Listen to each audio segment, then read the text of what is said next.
Because we had this conversation about how back in the day we used to have a warrior code. Right. You want to speak on that?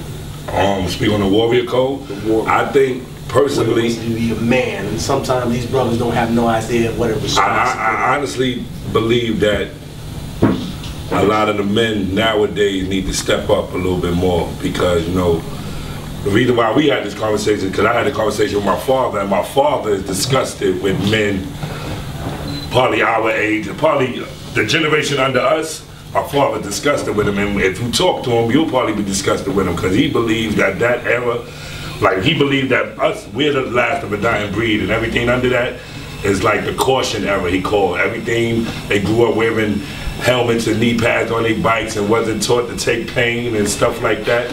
And it just, from that, it trickles down into everything. Like the music got softer. Back in the days, I grew up as a martial artist. There was martial art dojos everywhere, boxing matches. You don't see that no more. Like everything that leads to us holding stuff down is like disappearing. And I kind of feel sorry.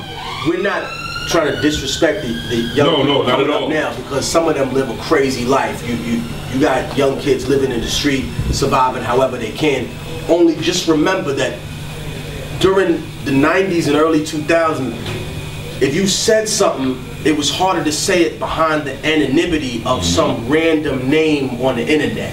Yeah, you said something, it was you said it. I said it. It wasn't like I'm gonna log on to my fake name and tell you something and talk real reckless, you know what I mean? You didn't have that at all. You had to take personal responsibility for what you said. For example, before you stepped in a cipher, somebody checked you and said, yo, can you rhyme? I'm gonna attack you. It wasn't even about I hate you. It was more like, I want to see if you're really worthy of being in here with us. If you rhymed about being a gangster or a thug, people really were like, wow, okay, cool, we're going to approach you on that.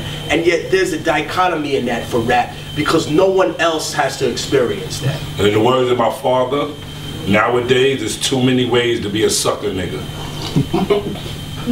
That's my pops. That's what he says. Too many ways for somebody to be a sucker nigga.